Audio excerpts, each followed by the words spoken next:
Hello and welcome to the episode 60 of the Metacast Behind the Scenes podcast. I'm your host, Ilya Bezdilev. And I'm Arnab Dekka. We are co-founders of Metacast, a podcast app with transcripts that helps you get the most out of podcasts. So Metacast has transcripts, you can bookmark things, you can extract quotes. Share them, search for it, lots of other things. Yes, and we have a lot more stuff coming up.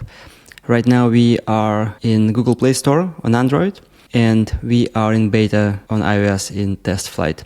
Yeah, we are about to ship it to the Apple App Store, yeah. And right now you can find links to both on metacast.app. That's our website. Yeah, and I think because I'm not an Android user, I've been calling Google Play Store Google App Store for a year. It took me a very long time to unlearn, or I guess to learn that it's called differently. That actually kind of is interesting, right? Why did they name it Play Store? Maybe because Apple trademarked App Store. Yeah. So on this podcast, we talk about behind the scenes of how we build the app. We have been trying to do a 30-minute challenge for the last, I don't know how many months. So that we don't go musing about why Google decided to call it Play Store and such kind of threads. So what are we talking about today, Arnab? We launched on the Android Play Store about a month ago now, right? Or no? 3 weeks. Actually, when this episode comes out, it will be about 3.5 weeks. Right. Last episode on 59, we talked a little bit about that. And today we're going to talk a little bit about the process of launching on the Play Store and some interesting as well as fun feedback that we've received so far. We're going to discuss some of that. And hopefully close it with a few announcements and what we're reading, and that'll be it. We'll try to hit it at 33 minutes, like you said. Yeah, let's start at 32. So let's start with the quick topics. Rapid fire. We launched. One of the important things in that launch was that we added an ability for people to pay us for the app. So we have annual and monthly subscriptions. And on the last episode, we talked about how we picked up the pricing, how we thought about discounts. We also wrote a very lengthy blog post, which we'll link in the show notes, about the whole pricing process. It actually has more information than the podcast. The podcast is just fun to listen to, but the blog actually has a lot of detail. When we launched, I remember that moment, we were like, well, when will somebody pay for this? Right? Yeah. I think the first day we got a couple of signups for the Metacast premium subscription, which includes access to transcripts and basically everything that has to do with transcripts. To be clear, it was to the free trial. Yeah, for sure. 14-day free trial, yeah. It is impossible to start paying us without first going through a free trial. So yeah, it was sign up for the Metacast premium free trial. And after 2 weeks elapsed, I was also like, so those few users who signed up for the free trial, are they going to convert, right? I was really excited when I saw those messages coming up in Slack that, this user converted from free trial to the subscription, that user converted. So that was really, really cool. Yeah. So our lifetime revenue, which is also our 2-week revenue, by the way, is in the order of hundreds of dollars at this point. Yes. Which is, well, I got to begin somewhere. Yeah. And I think the positive thing I saw was that we knew 2 of those, I think, 2 or 3 of those people who subscribed, we knew. The other ones are pretty unknown to us. I mean, we were able to later on sleuth around and see how they found out about us, but we don't really know them directly. So that was a great sign. We have also gotten a lot of feedback over the last couple of weeks, so we're going to talk about that today. And I think things are going on a hopeful upward trajectory. This is still extremely early days. I won't even call it day 1. This is like day early morning, 5 a.m. Right. One thing I'm realizing now is you would hope that when you launch a product, people will flock to it, they'll start using it and paying for it, and everything is hunky-dory, right? But what is happening is when you start getting feedback from people, a lot more feedback when you actually launch. And then you see, okay, so this is missing, that is missing, that needs to be better. So I almost feel like I doubt that any product's V1 has 100% product market fit. Yeah, you've heard all these stories on podcasts and in books that the first version of Instagram was like a whiskey bar finder thing. It's these kind of stories. I guess, well, I hope ours will not be that far.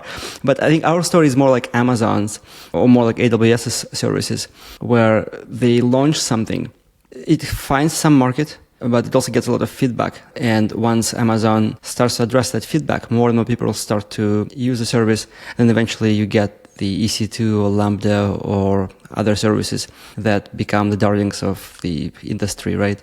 And I hope that within a few months, we will be there where something will start to click in a way that people will start to sign up in droves, you know? I think part of this is actually building the app and producing it and distributing it to the App Store. But a huge part of that is actually the marketing, right? Because the benefit that these big companies have is they launch something and instantly it's like visible or it's marketed, whether it's directly or indirectly through some other channels to thousands, maybe even millions of people, depending on the consumer product and all. And so they get a lot of feedback, they get a lot of usage immediately. That's not going to be the case for any independent app being produced anywhere. And it's going to be a slow grind. And I forget who said it, but maybe it was the 37 Signals folks, but they said the overnight success that you see has been like 8 years in making or something like that, right? I think we talked about this last week between the three of us, you, me, and Jenny, that at this point, I'm starting to feel like if we keep doing this, if we're committed, it's going to be like impossible. I never want to say impossible, but almost impossible to like say take over Apple Podcasts or Spotify, that kind of numbers. But if you look at the rest, those are good quality podcast apps, but the main thing is people have been dedicated towards them. The products that are popular are the ones that have basically been there for at least 5 to 7 years and they have been dedicatedly working on it. That's what people like to see, I think. People who pay for these kind of things, they like to see that there's dedication in there and the quality is in there. And I think we've started with a good V1. We ourselves know there's a lot of things to add. But I think the foundations are there. And this is what gives me hope that if we keep working on it for a few number of years, we can actually become one of those recognized rest of the best lineups. And from there on, we'll see where it goes. Yeah, eventually, who knows? Maybe the impossible becomes possible someday. You mentioned marketing, right? I think there is a relationship between marketing and retention. Basically, like top of the funnel acquisition of users. That's the result of marketing, hopefully. And the retention of the users who do download your app and do sign up and do start to use it. If the V1 is not as good, so you can put millions in the marketing, or you can be the Amazon that says, look, we've got this great thing. And then people come and they're like 99% say, oh, it's a piece of crap. I think that's what happened to Amazon Wallet or something, that they eventually deprecated because it just wasn't ready for the prime time, right? I'm not saying that our app is crappy. Our app is awesome. I mean, we've been using it for a while, right? But it also depends on who you ask, and we'll get to the Overcast users in a moment. But the point is, right now, I was talking to my mother-in-law and she's like, yeah, you got to do ads. I'm like, I'm not sure, because we are going to spend a lot of money if we do ads. But then what is going to be the conversion rate? How is it going to work? Because the difference is she works in a business that is very predictable. It's kind of Airbnb kind of apartment rentals. So you know people need apartments. You know if your apartment is decent. You just need to grab a piece of the market, right? Because the product is a commodity in a way. So ours is not a commodity. So there's like marketing top of the funnel, and retention, like you said, is the quality of the product. Quality drives retention. Yeah. And I think what I would love to see us is, obviously we'll keep putting time, but not money, into organic marketing. So we'll launch on Product Hunt, we'll keep doing Reddit, and we also got some success with Reddit, which was cool, like SEO, blog posts. And hopefully through that top of the funnel that comes to our app, we will sift through some of those hardcore users who really want something different, right? And then they will give us the feedback, and then we will work to satisfy those users, and by extension, we will satisfy a larger niche. Because some of the emails we got in the last 2 days were, wow. Yeah, like they have spent so much time giving us so much information about how they use it and all. And these are like, we didn't reach out to these people. Right? We didn't say like, hey, tell us about all this. Because early on, remember when we were building it, we did seek out people and we had user interviews and all that. And we used to ask this kind of questions. But this was like a hour of our time also spent versus this is like awesome information. Somebody's just giving us saying, hey, somebody needs to add these things. And I would totally pay for it. Yeah. Right. And when people spend so much time writing to you, and we respond to them and we engage in the back and forth, I think that's where we build a relationship with that particular user, one user at a time, right? Which hopefully will result in them continuing to use or coming back if they missed something, and then we added that and we have this channel to engage back with them. I think that's also what makes us different from the Apples and the Spotifys of the world, or, God forbid, YouTube, who will never talk to users. We actually can talk to users. We can make it personal, at least until we can't no more, right? But for now, I think this is a unique opportunity for people to actually engage directly with the founders, which I personally actually really like when I get something new and I write to their email and then the founder responds. And they could be actually the only person working on the app, and then engage in back and forth. It's just an awesome, like psychologically, I just like that feeling, right? Talking about feedback, let's talk about the first 1-star review we got on Play Store. I think I've read it like 50 times at this point, and I think I'm starting to get it. What this person wrote is, I think this comment came from Germany. It says, just one more podcast app for free. Why do I need it without transcripts? And it's a 1-star review. Well, at least they wrote something that we can try to decipher. And if you're listening to this, whoever wrote this, you can send us an email at feedback@metacast.app. We would like to learn more. Because the first time I read it, I'm like, okay, so they say it's a free app and it doesn't have transcript. That's how I interpreted the comment the first time. I'm like, it doesn't make sense because there are transcripts. You just have to pay a subscription fee in order to get access to them. But now I feel like I understand it differently. I think what they say is that it's a free app because you can download it for free. But if they have to pay for transcripts, then they sort of don't need it. Or is it a very generous interpretation of the comment? Again, this is very hard to understand what this actually means because it's like 2 sentences. Like this is less than a tweet worth of information that you're getting. Right. But I read that why do I need it without transcripts to be, maybe they tried it and the transcript failed or something like that and they couldn't load it and they're like, okay, if the thing that you're talking about didn't work, then why do I need this? Oh, we shipped the app with the bug where transcripts were not loading. Yes, we did.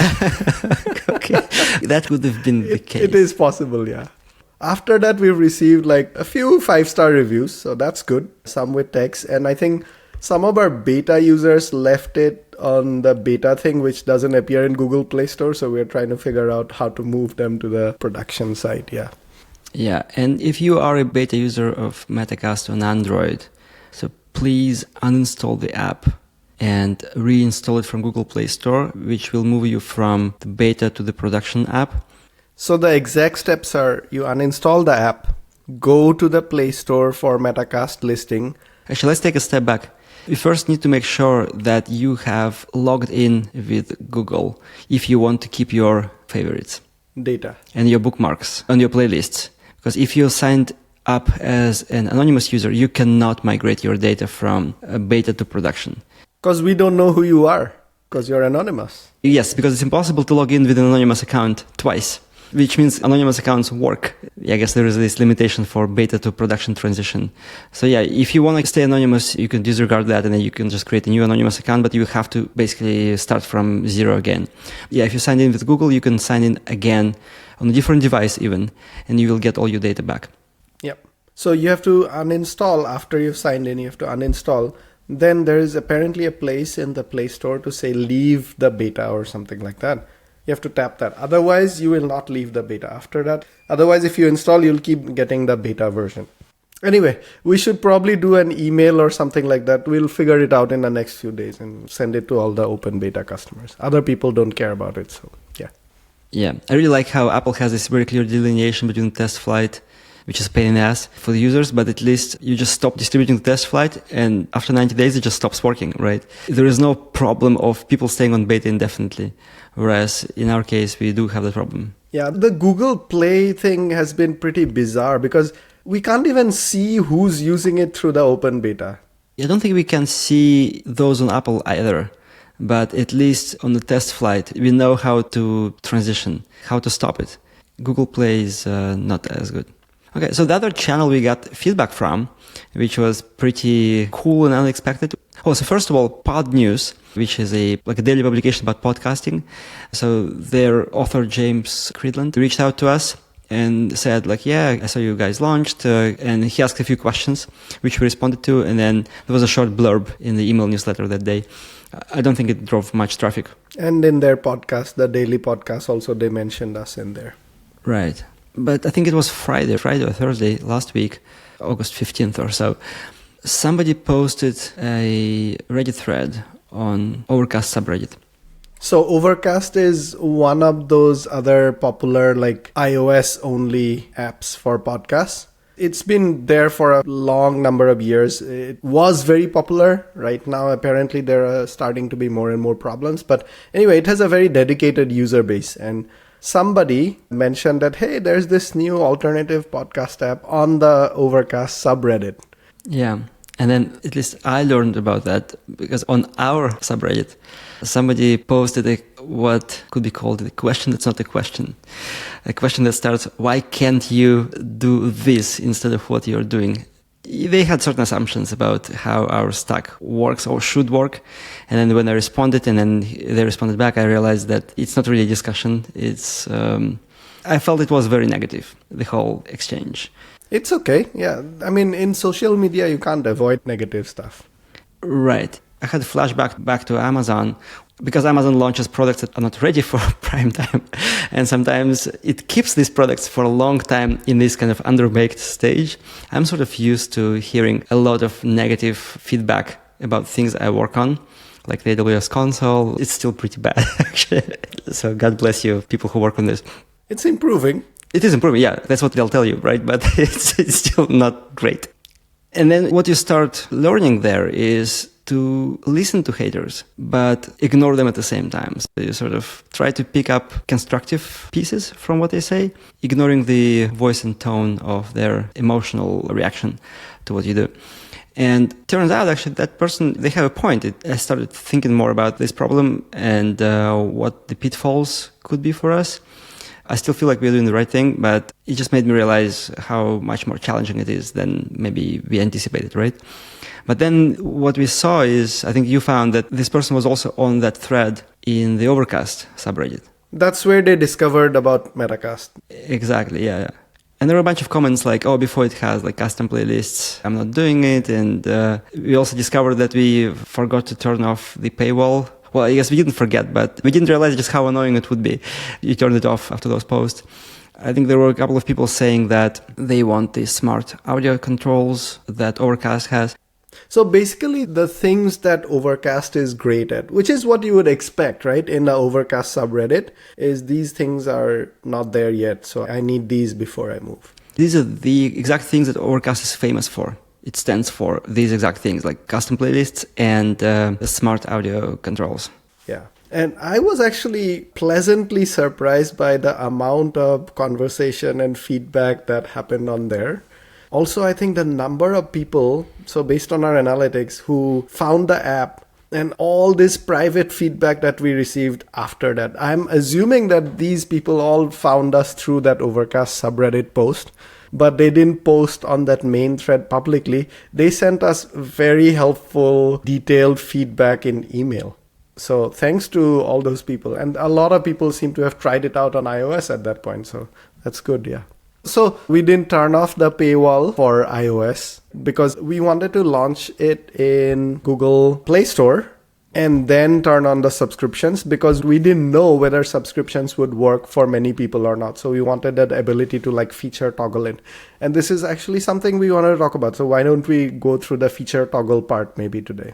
The last two topics, the FAC and forcing the min version, like how we planned the Google Play release. Actually, we could speed run through the whole process. We did have a checklist. I think we are really big on checklists. We even had an episode about checklists a year ago where we talked about how checklists are important. Do you remember if we had a checklist for that episode about the checklist? I think we had, and then we started doing checklists for all subsequent episodes until we stopped doing the checklist for all episodes. Okay. So our checklist right now says there's like 4 minutes remaining. So Well, we don't have a checklist for that specific item. Actually, no, we do. we do. The very top of our checklist right now says 30-minute challenge. So yeah. Yeah. And I think we almost met the deadlines we set for ourselves in the checklist. I think there were a couple of things that took a bit longer. One of them was the verification process we had to do with Google, which was a bit of a shit show. We should write a blog post about that. You might want to say dance show. Dance show. So Dance is Duns and Bradfield or something. I keep forgetting the name of that company. But they hold the quote-unquote monopoly on the App Store and Google Play Store business account verifications. So you have to have a DUNS number if you're a company. What happens with Google is if you update your DUNS, so you put your new address in the DUNS or new phone number, Google does not update that information in their systems. And why is this important? Because Google recently changed it. So if your app has premium subscription, like basically you can pay for the app, then they will publish your business address or whatever you have said is your address and phone number publicly on there. So that's why it's important not to have Ilya's personal home address on there, and we actually have a business address on there. Right. Yeah. And we had some support tickets with the Google support, Google Play Store, and also Google Payments, because it's done by the payments profile team, and they sent us to the Google Play team, who said that they cannot do this because it's a Google profile team. In the end, the recommendation was to just create a new payments profile, which I don't even understand what it is really, because we haven't used it enough.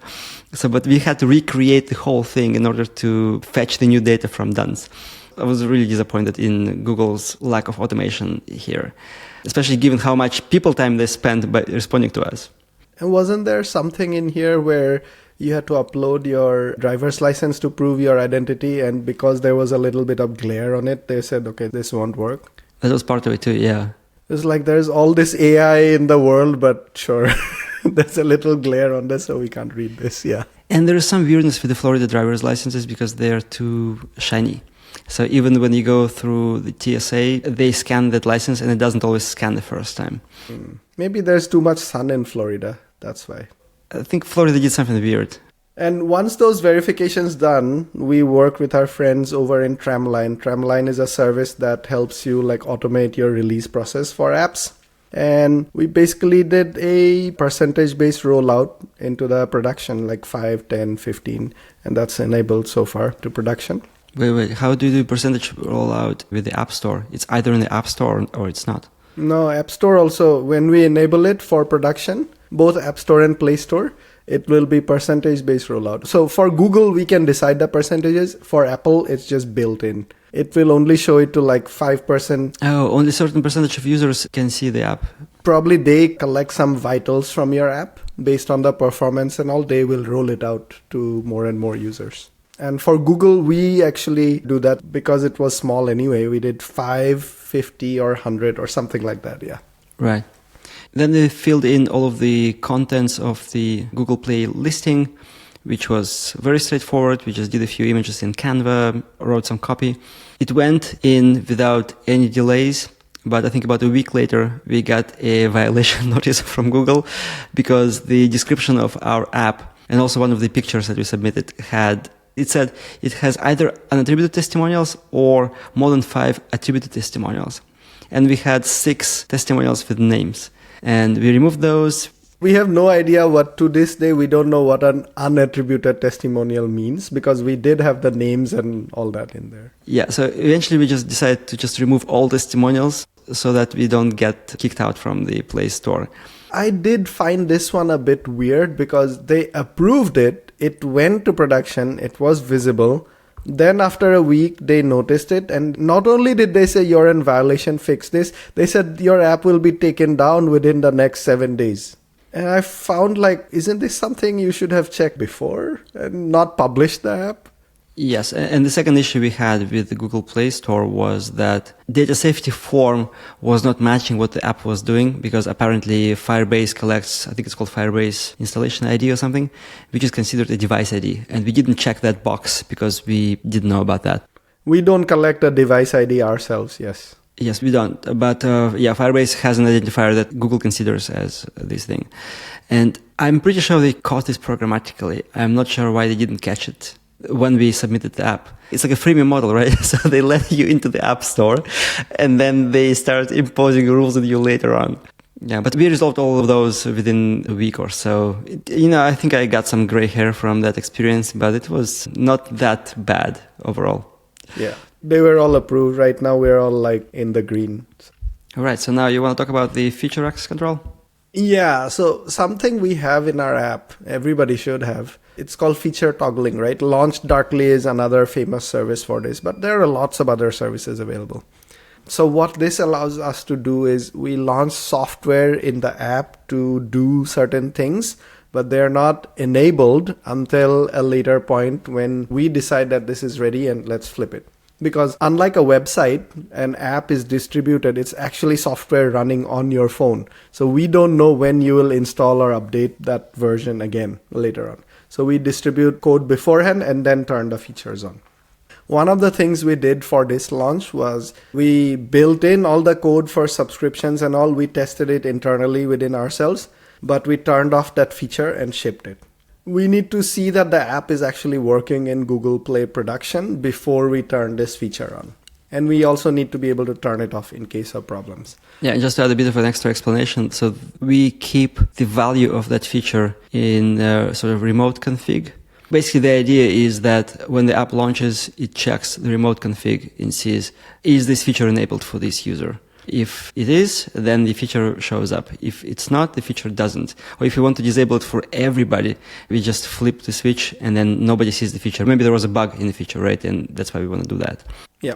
So we launched subscriptions that way. So we didn't have subscriptions when it went through Play Store the first time and they approved it. And then we later on turned it on. And I think this was a misunderstanding from at least my side, maybe our side, I want to say, is this means that Google didn't get a chance to look at the subscriptions flow before they approved it. When we updated it, we turned the feature flag on and then the subscriptions got turned on. After that, we received another policy violation saying that your subscription information, like you need to provide more information, blah, blah, blah, your app will be taken down. How did we resolve this, Arnab? Tell us. We looked at the feedback and we thought, actually, all the information that they're saying is there. Maybe they're talking about wording or whatever. But just on a hunch, I decided to publish another revision without any code changes.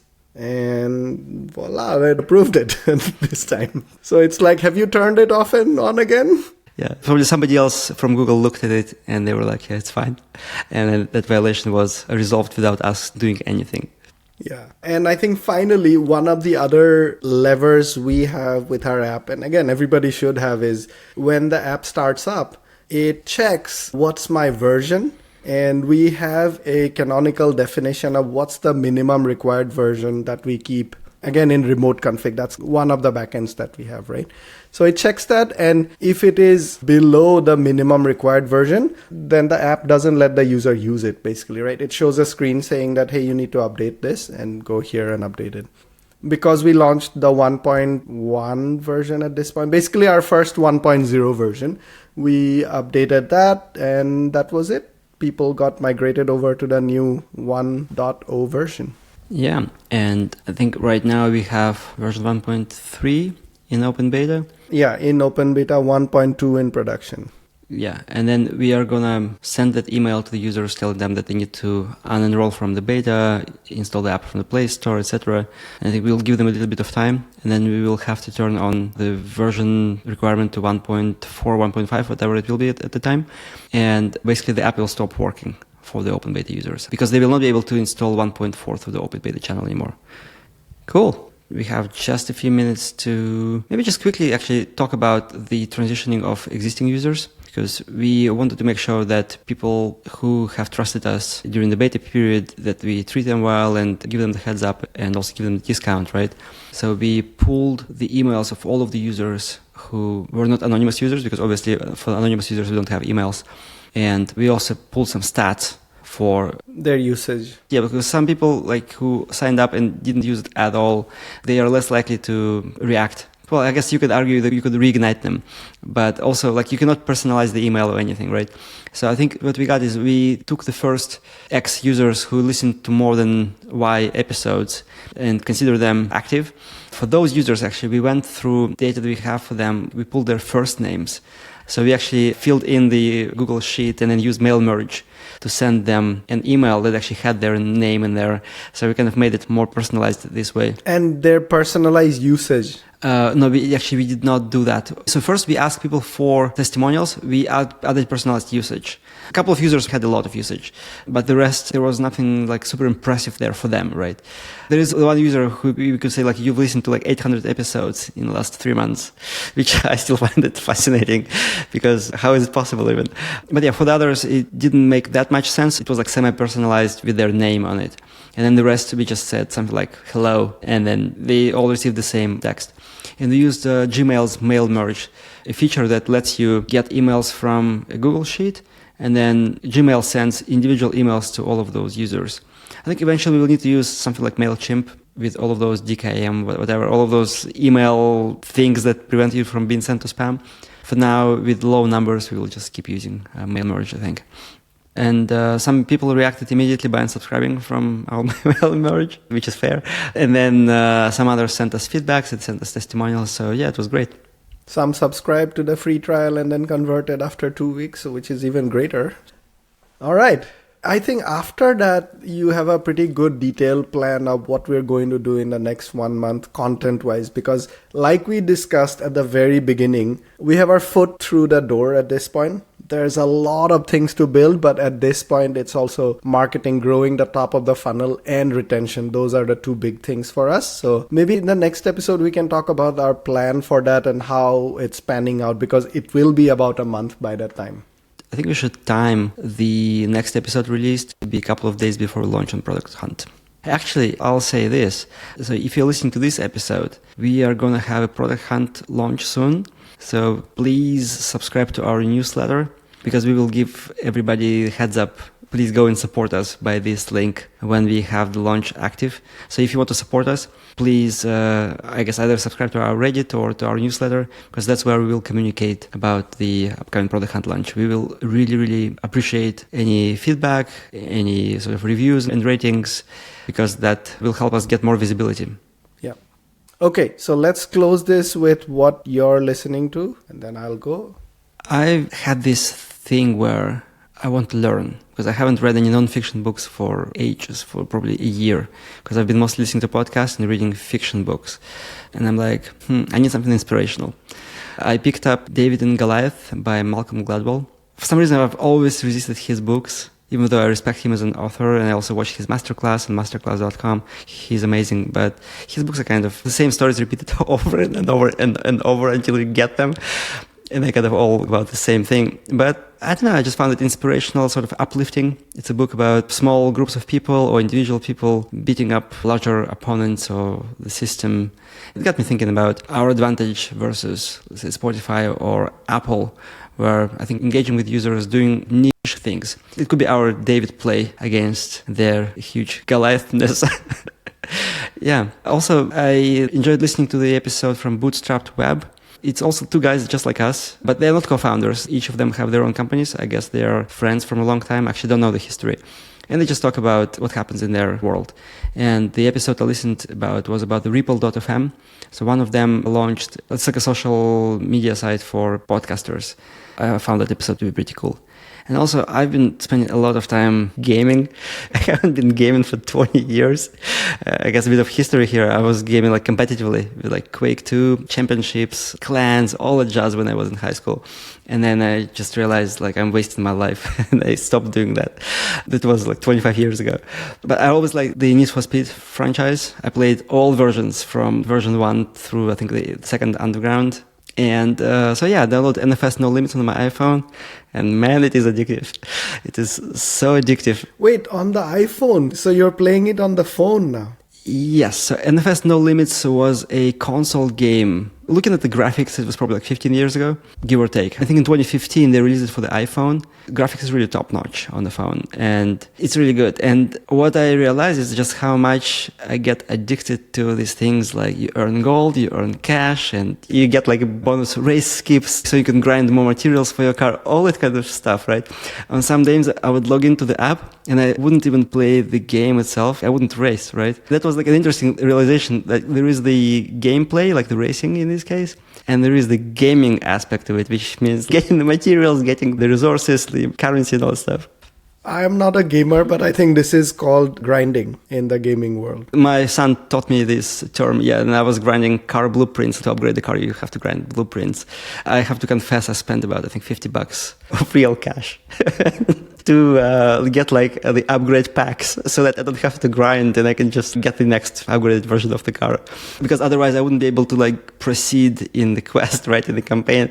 And it made me think about how maybe we could use some of that mechanics in the app to make it a little bit more engaging for the users. And I also picked up a couple of books from the library about gamification, which I'm really looking forward to read and listen to. How about you, Arnab? So for my part, last few days and weeks has been all about Dave Grohl and the Foo Fighters. So back in 2022, they had a tour and they were going to come to Vancouver. And I was super excited. Actually, let me take you a little bit back to 30 seconds, promise. In about 2017 or so, I attended the first Foo Fighters concert, my first. At that time, maybe I knew 5 or 6 Foo Fighters songs. Some friend got me a ticket. I was like, yeah, let's go. And I absolutely loved it. And I became a fan of like Dave Grohl and Foo Fighters. To be clear, I was already a Nirvana fan and I was a fan of Dave Grohl, but not Foo Fighters. But that time I got hooked into it, right? And since then, I've been following them pretty deeply. So then 2022, there was the concert in Vancouver. I thought, okay, we'll take our daughter to her first rock concert and this will get her into all of this. But then their drummer, Taylor Hawkins, I feel like he was my second favorite drummer of all time, right? After Dave Grohl himself. He passed away and they had to scrap the tour midway, I think, or they had to cancel the tour or something. Anyway, so they did the 2024 tour now. And their last stop was in Seattle this weekend. So we were like, okay, we have to do this now. So we went and it was a blast. They had like, first of all, 4 opening acts, which was kind of like going on and on. But the third of those 4 opening acts was the legendary The Pretenders band. I couldn't believe that they're opening for Foo Fighters. And then the Foo Fighters started at 8 o'clock. Apparently, they have been doing about 2 hours on this tour. But maybe because it was the last night and maybe because it's Seattle, that's where it all started. They kept on playing like for 3 hours. Some of their first album songs that they haven't performed like live for a while. They performed it and it was amazing, right? It was awesome to see my daughter also like jumping and headbanging and singing all the songs together. It was amazing. So I'm curious, because Nirvana is from Seattle, but is Dave Grohl himself from Seattle? No, he's from Washington, D.C., but he came to Nirvana pretty early on. And in fact, in Nevermind, some of that amazing drumming in the Stay Awake song, Stay Away, that's him, right? I thought Dave Grohl was with Nirvana on all albums, no? I think very early on he started, yes. Not in the very beginning, because there was only 2 people, right? They were from Aberdeen. Aberdeen is a very sleepy small town in Washington near the Pacific Ocean. And they came over to Seattle. They became huge. And Dave Grohl, almost at the beginning, he was there, yeah. Dave Grohl is a very authentic person, right? Unlike a lot of other rock stars. And he has this book called The Storyteller. That's his autobiography. So I'm listening to that and also a lot of podcasts about Dave Grohl and all that. That book itself, I've got the hardcover also, but I got the audiobook also because he himself is speaking it.